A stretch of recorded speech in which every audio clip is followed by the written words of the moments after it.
have to drive through right. She has roughly over about it. It's another good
So how long are you?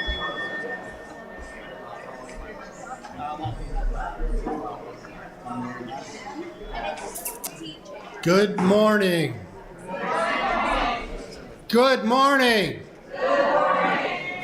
My name is John DeGrieve, and I am this congregation's treasurer and chairman of the religious services team and finance team and board of directors. I don't do anything around here.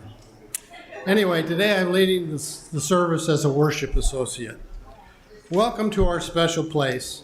At the Unitarian Universalist Congregation of the Quad Cities, we welcome all people into our beloved community of whatever age, race, class, ethnicity, physical ability, sexual orientation, gender identity, or religious background.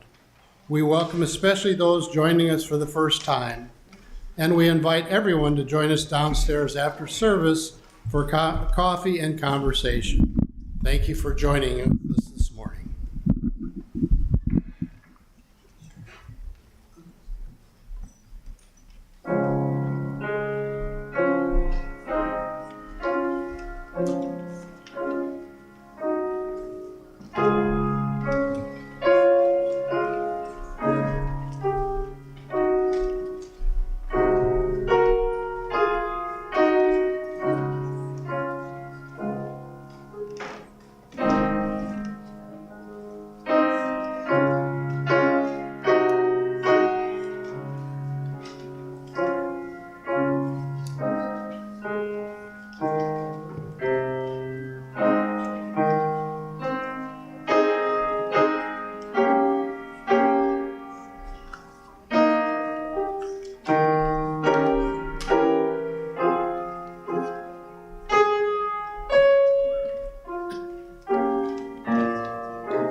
My name is Bridget Laflin, and I use she, her pronouns. I am an aspirant to Unitarian Universalist Ministry. I invite you to take a deep, centering breath.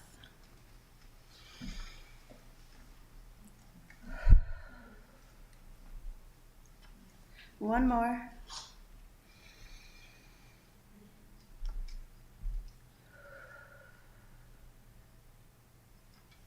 You are welcome here, all of you. Your fears, your anger, your love, your joy. Bring your insecurities and your deepest knowings. May your heart find what it needs in this sacred time and place. A space to hold your sorrow and your joy. Connection with others, or a quiet moment for yourself, a calming peace or fiery motivation.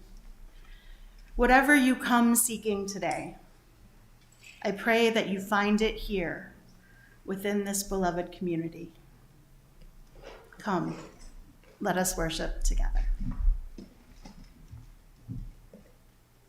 As John lights our chalice, let's all recite our chalice lighting words that are on the screen. In the light of truth and in the warmth of love, we gather to seek, to sustain, and to inspire. Please rise in body or in spirit for our opening hymn, number 207 in the gray hymnal, Earth Was Given as a Garden. The lyrics will also be on the screen.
please move around and greet each other this morning.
Okay, so today's story is called Ordinary Mary's Extraordinary Deed. It is written by Emily Pearson and illustrated by Fumi Kosaka. It's a little bit long, so settle in.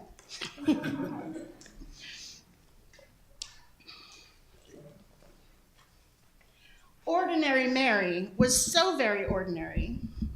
Let me move this over here. That you'd never guess she could change the world. This ordinary kid, she did. She changed the world. One ordinary day, skipping on her way from her ordinary school to her ordinary house, she passed an ordinary vacant lot filled with ordinary bushes growing ordinary berries. Ordinary blue and juicy, luscious, lovely berries. Well, Ordinary Mary picked the ordinary berries and brought them in a big brown bowl to Mrs. Bishop's porch. What? Left berries in a big brown bowl on Mrs. Bishop's porch? That sneaky kid. She did. This made Mrs. Bishop very, very happy. So she baked a big batch of blueberry muffins and thought of 5 people who might have brought those beautiful berries, and then secretly gave each of them a plate. How great! 5 people got a plate. One of those 5 was her paper boy, Billy Parker, and when Billy saw his name on a note in the driveway on a plate, he quickly parked his bike and ate every crumb. Oh, yum, yum, yum, he ate every crumb. This made him so glad that the next 5 people got their papers on the porch and not in the bushes where he often threw them. In fact, they were handed right to them. One of those 5 was Mr. Morey, who was so amazed that he smiled for 10 hours on the airplane, then said to 5 different people who had heavy bags, "Here, let me help you." He still smiled, and they did too. One of those 5 was Mario, whose cranky little boy James stopped crying when Mr. Morey played peekaboo with him until their ride came. When he waved goodbye, Mario exclaimed, "How strange that a stranger would be so kind." And the next day when he was out shopping, once, twice, 5 times, he did something nice for 5 different people. 5 times, without stopping.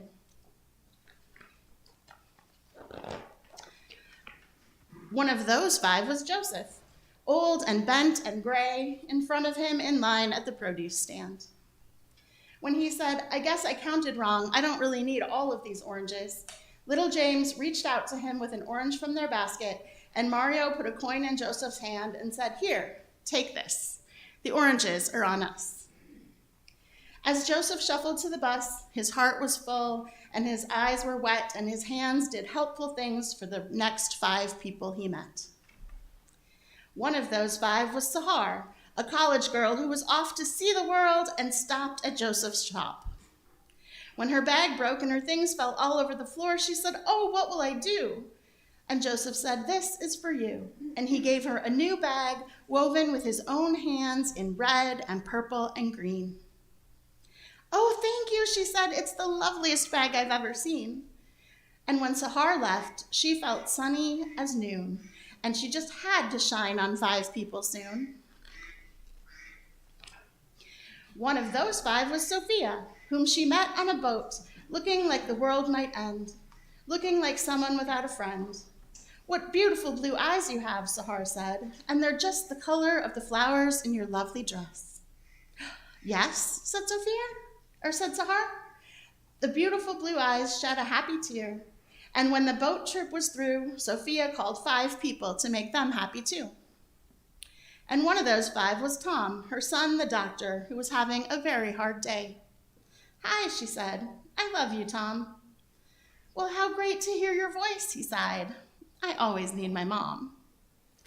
Dr. Tom was so cheered up that on his next break, he bought a big bunch of bright balloons for 5 young patients, and he handed them out right then and there. One of those 5 was Peter, a little boy who went home from the hospital that very day. Gratitude for the big bunch of bright balloons filled him and thrilled him and spilled out of him onto the next 5 people who came his way. One of those 5 was Eric, a teenage boy whose sacks and such were way too much. When one dropped on the sidewalk, Peter stopped his play and rushed right over, saying, "Super Wheels to the rescue!" Well, Eric, no longer stressed, was very impressed and made a mental note that very afternoon to help 5 people and do it soon. One of those 5 was Dee, his 10-year-old sister who didn't have many friends and was painfully shy. When Eric said, "Hey sis, want to come to the park and learn how to ride my skateboard?" she looked at him wide-eyed. "Serious?" she cried. "Sure," he said. And because of her brother, Dee decided maybe she could be a friend to another 5 others. One of those 5 was Louise, a homeless woman who lived under the trees. She could barely believe her ears when she heard Dee say, "May my brother and I buy you a hot dog and a drink at that stand over there?" Could it be true? Someone actually cared? Cared enough to give her food and a smiley-faced ring that was practically new? Louise was so pleased that she decided that even though she had nothing, she would find 5 others and give them something. One of those 5 was Amara, who lost her wallet in the park. Louise found it full of 5s and 10s and 20s. Oh, what she could do with all that money. But she found Amara's name and called her home, and over she came.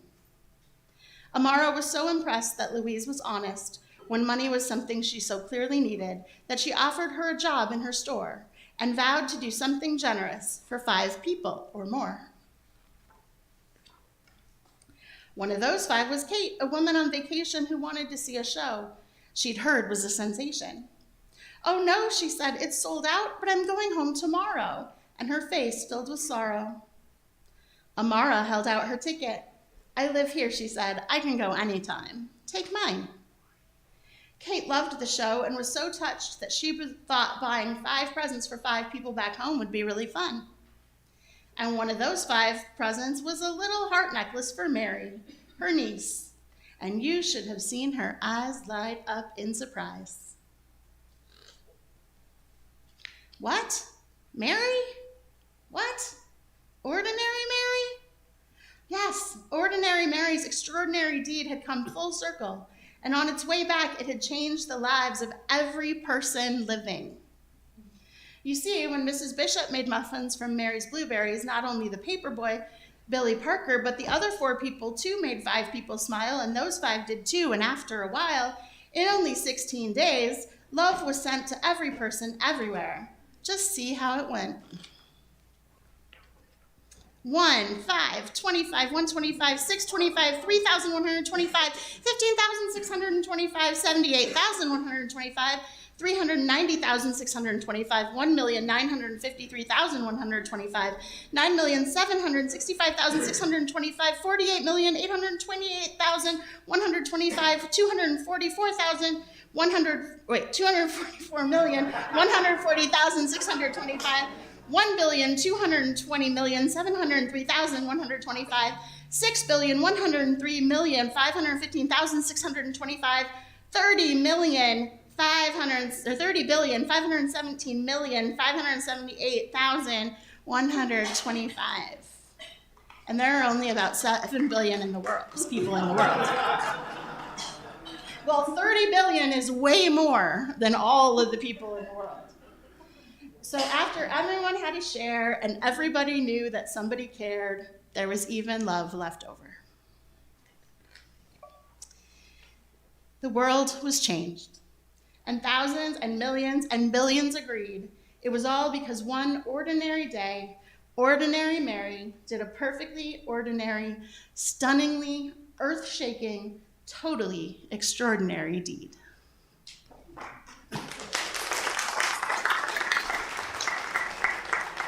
And now we can sing our children off to their class.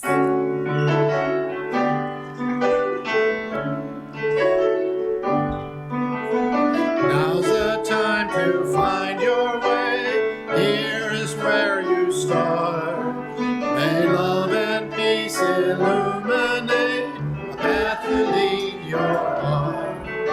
Learn and grow from all you do. See joy in everything that's new. Let awe and wonder guide you through. And trust the light that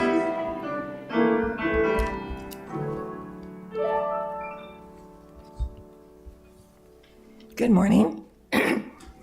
I'm Barbara Thompson, a member of the Pastoral Care Team. As we gather today, we pause to reflect on what lies in our hearts. In this time of sharing, we take a moment to recognize our personal joys and sorrows, and to read from the book of joys and sorrows, those personal life events you have chosen to share with us. First of all, do we have anything online today? None today. Okay, thank you. We have a joy in the book from Alice Traylor and Karen Crouch. Thanks to all who helped with last Thursday's community meal. For what has been shared and for what remains in the quiet sanctuary of our hearts, we are grateful. Let us become aware of the energy that brings us together in beloved community as we share a time of silent meditation. May we open our minds and hearts to a place of quiet, to a silent prayer for the healing of pain and the comfort of love. You are invited to come forward and light a candle during the musical meditation that follows.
This congregation is a theologically diverse religious community with membership open to all who are in accord with our values, mission, and vision. Our congregation is entirely self-governed by a democratic process. One of the privileges of our free church tradition is to provide all the financial support for our many ministries from among ourselves. Generosity, therefore, is one of the spiritual values that we recognize as central to our personal and institutional well-being. This month's undesignated plate offering will go towards the Quad City Veterans Outreach Center in the honor of military veterans in our congregation and community who served and who have served. The undesignated portion of our weekly collection with the Quad Cities Veteran Outreach Center, this organization serves many veterans and is not connected with the Veterans Administration. No funding is received from the U.S. government or the state. Services include food pantry, veterans benefit counseling, housing and job assistance, free haircuts, and more. We invite you now to participate in the blessing of giving as the ushers come among you to accept the gifts of the congregation. Please be as generous as you are able.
For all the gifts of time and treasure that you give this congregation, with sincere gratitude, we thank you.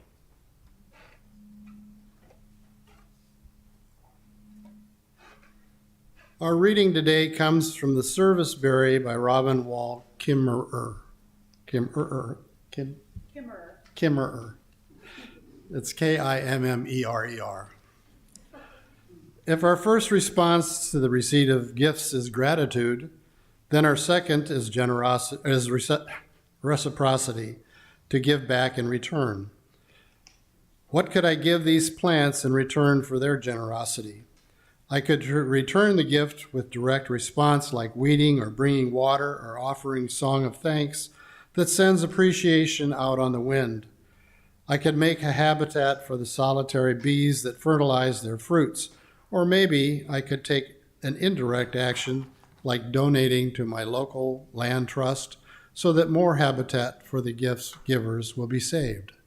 Speaking at public hearings on land use, or making art that invites others into the web of reciprocity.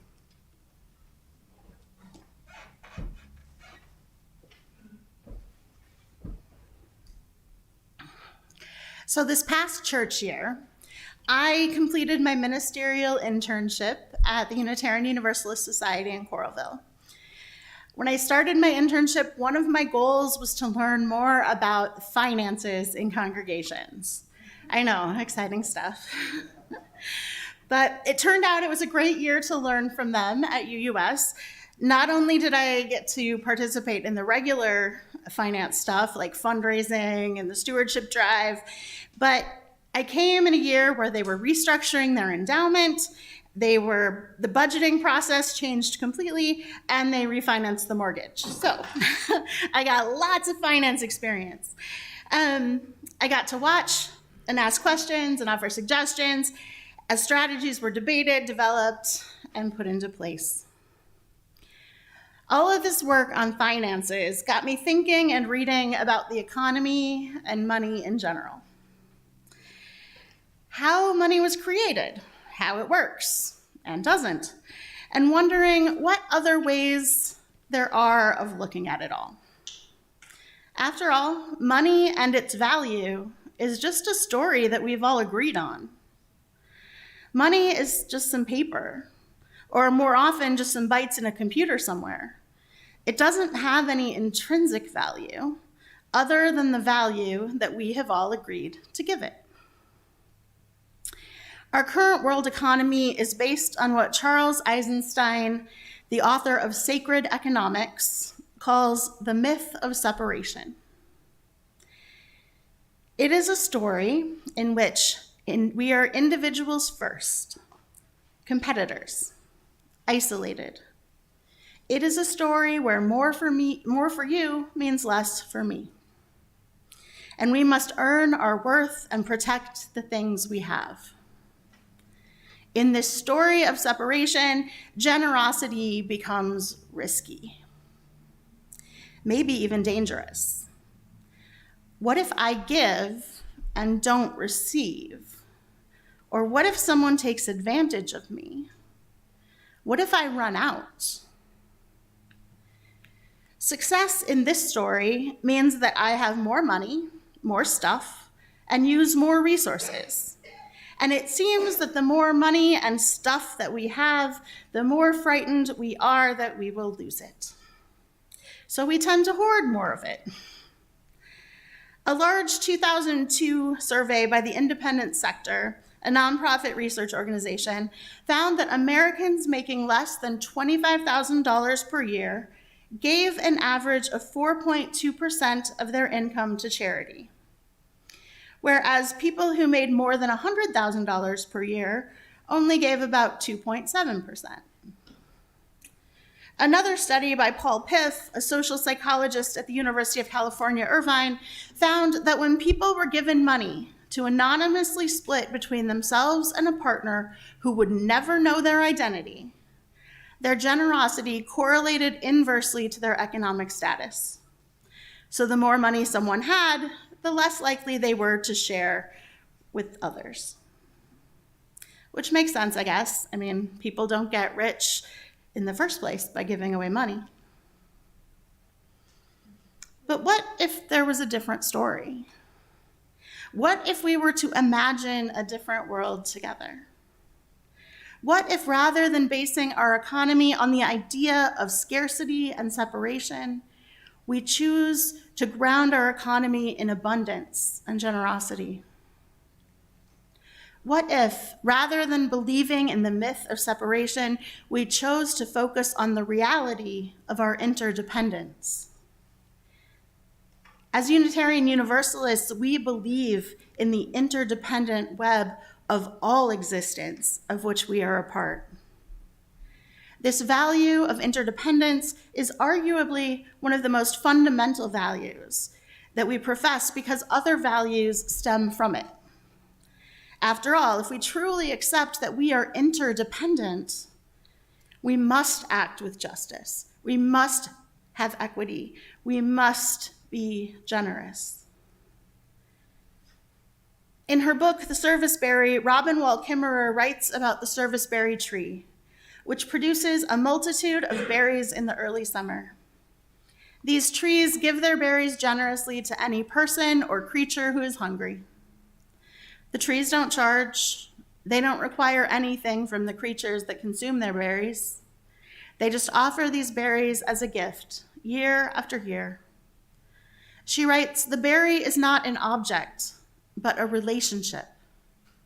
A being who offers its gifts freely, without accounting, as long as we do our part to care for it in return.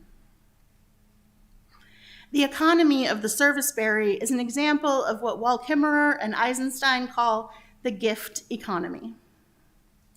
It is an economy rooted in abundance, an understanding that the earth gives freely and that we are not just consumers of the world, but participants in it. When we see the serviceberry not as a product, but as a fellow being which shares the earth with us, we are reminded that generosity is not about giving things away. Generosity is about staying in relationship with each other, with the earth, and with all of life that flows through our world. All over the world, gift economies once existed in almost every culture. In these economies, people gave freely and shared their wealth because that is what community is. The success of the community was the success of the individual. Rather than the mindset of more for you means less for me, it was understood that when my neighbor thrives, so do I. When we recognize that we truly are interdependent, we cannot gain individual wealth while our neighbor suffers from poverty, because when you suffer, I suffer. Only when your needs are met can mine be. We are in this together, Eisenstein writes. In a gift economy, the more you give, the richer you are. The more you hoard, the poorer. Can you imagine that world? One in which we truly all take care of one another, where our story is driven by love and generosity rather than fear. One that recognizes that there are enough resources for all of us, if only we are willing to share them. A world in which it is not shameful to accept things that we didn't earn. A world in which we take care of one another, regardless of a person's ability to be productive. Where everyone deserves a fair share of our community's resources simply because they are alive and are a part of the interdependent web of existence. Can you imagine? So how can we shift this story? How can we live into a story based on generosity, abundance, love, and faith? First, I suggest that we shift our perspective to see relationships rather than transactions. In our world today, we are taught to think transactionally. What can I get out of this? What's in it for me? And that kind of thinking influences all aspects of our lives, our work, our relationships, our congregations. But as you use, we affirm a deeper truth, that we are all bound together in a vast web of interdependence. We are not isolated units passing goods and services back and forth. We are interdependent souls. We are part of one another. We are part of this planet. We are part of our society, our neighborhood, our community. So rather than ask yourself, how will I benefit from this transaction? Ask yourself, what is the connection here? Don't ask what I can get, but rather, how can I strengthen this connection? Second, trust that there is enough. For example, food scarcity is a product of culture, not of the earth's capacity to support us. Eliminating food scarcity would require a radical shift in how we see and utilize the earth, as well as how we spend our time, but there can be plenty. Did you know that over 40 million acres of the richest soil in our country is covered by lawns? We would probably need to turn some of those lawns into gardens, significantly reduce waste, and eat mostly what is produced locally, which would limit the variety of foods we eat. But research has shown that the earth can provide plenty of food for the world if we were willing to take only what we needed and share with everyone else. Trusting that there is enough means that we stop believing that hoarding is safety, that isolation is strength, and that love must be earned. Third, give as if you are part of the circle of life, because you are. Giving is not about loss. It is about participation, participation in community, in healing, in the sacred web of life. It is also willing to receive with gratitude rather than shame. It is about accepting gifts that you didn't earn, that you may not be able to reciprocate, and believing that you deserve them because you are a valued part of community. And lastly, create things. Anything that we create, share, and keep out of the cycle of money moves us closer to living into our ideals. Maybe learn to grow some of your own food, or make your own clothes, or create art, or music, or software, or anything else which you freely share.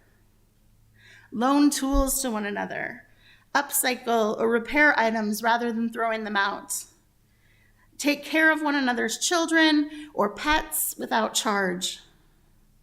Help neighbors with shoveling snow or projects or weeding their garden. The more generous we are, the stronger our connections become, and the less we have to fear. I want to leave you with one more image from Robin Wellkimmerer. She tells of harvesting service berries with her daughters, eating them right off the tree, laughing, leaving plenty for the birds. The moment wasn't productive. It didn't create wealth. It wasn't for sale, but it was rich, and it was enough. That is the abundance we are invited into. Not an abundance of stuff or status, but of connection. That's the kind of generosity I believe in. The kind that doesn't just change our bank accounts, but our hearts. The kind that says, there is enough. There is enough love.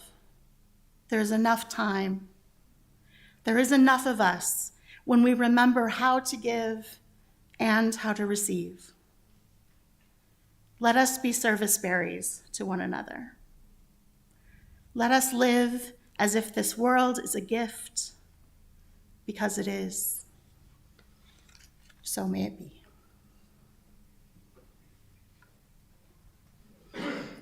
Now, please rise in body or spirit for our closing song, number 1010 in the Teal hymnal, We Give Thanks. The lyrics will also be projected on the screen.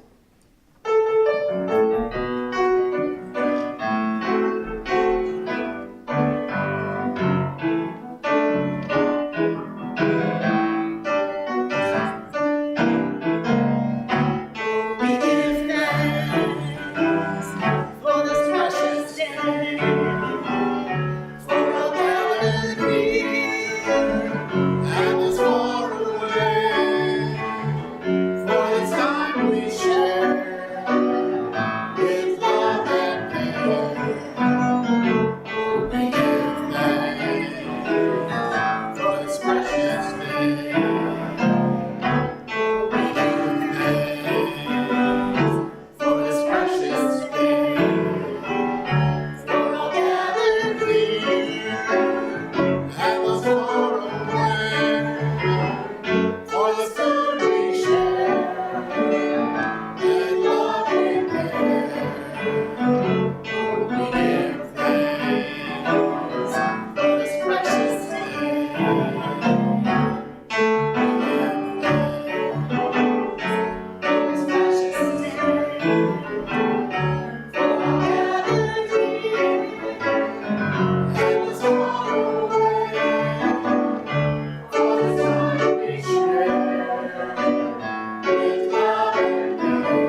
Please remain lifted up as we extinguish the chalice and join in the unison reading.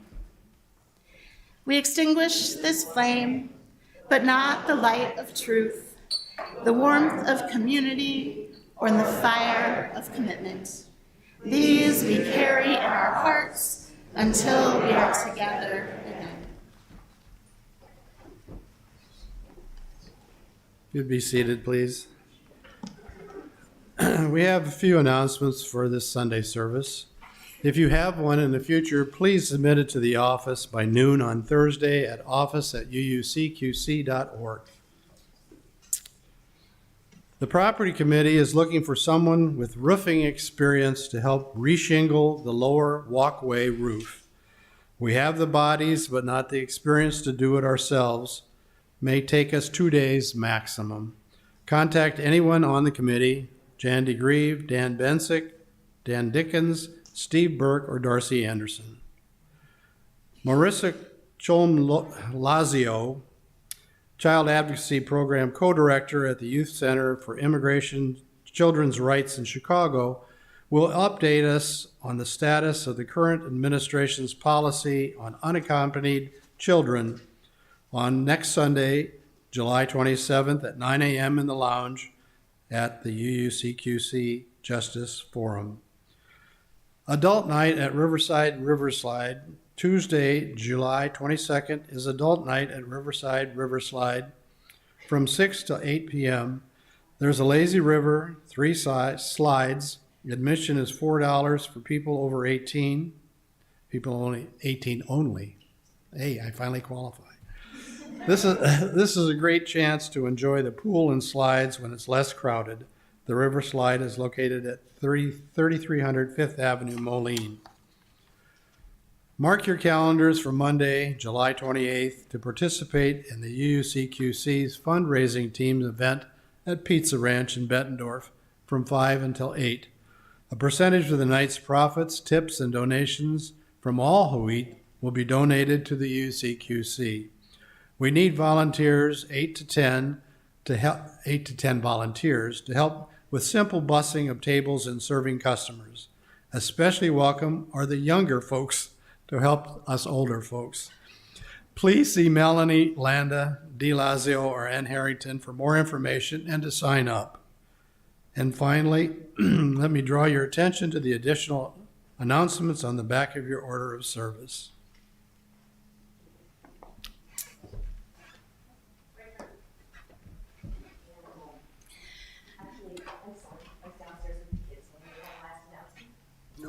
I suppose. Only if you have board approval. Okay, sorry, downstairs with children. Whew. I'd like to provide an update on the ministerial search process. As Gail told you all last week, the search team referred a candidate to the board, and 5 members of the board conducted an interview with her on Thursday. I believe I can say that we were all impressed with her energy, her depth of experience, and her view that relationship is the core value of a healthy congregation. We are still in the process of gathering information from the UUA on contractual issues, and we have not yet made a final decision. In our discussions, we've outlined what we see as our needs and believe that having a religious professional on board would move us in that direction more effectively than if we did not. I want to acknowledge our awareness, however, that there are members in the congregation who have concerns about another part-time minister, and we are open to listening to everyone who wants to express their feelings about these issues. We're happy to answer questions. You can ask any member of the board after service. Tension between different points of view is not a bad thing. It's an opportunity to practice being in covenant with one another. I'm sure all churches have dissent at times about important issues, and since we're Unitarians, we probably do a really good job at that. We don't take this decision lightly. We know we're responsible to be good stewards of the funds you generously provide. And the board will continue to listen and try to discern how best to move into our future together. And we thank you for your trust.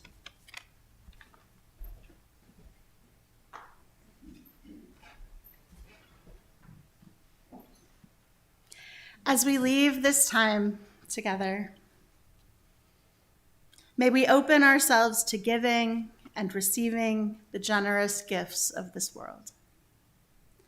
May we slow down enough to witness the beauty of the earth. May we appreciate the abundance in our lives with deep gratitude. May we find contentment, not in the things we have, but in the relationships we share. May we be willing to provide help in all the ways that we can and receive help when it was offered to us. May we honor our connections to other people and to the more than human world.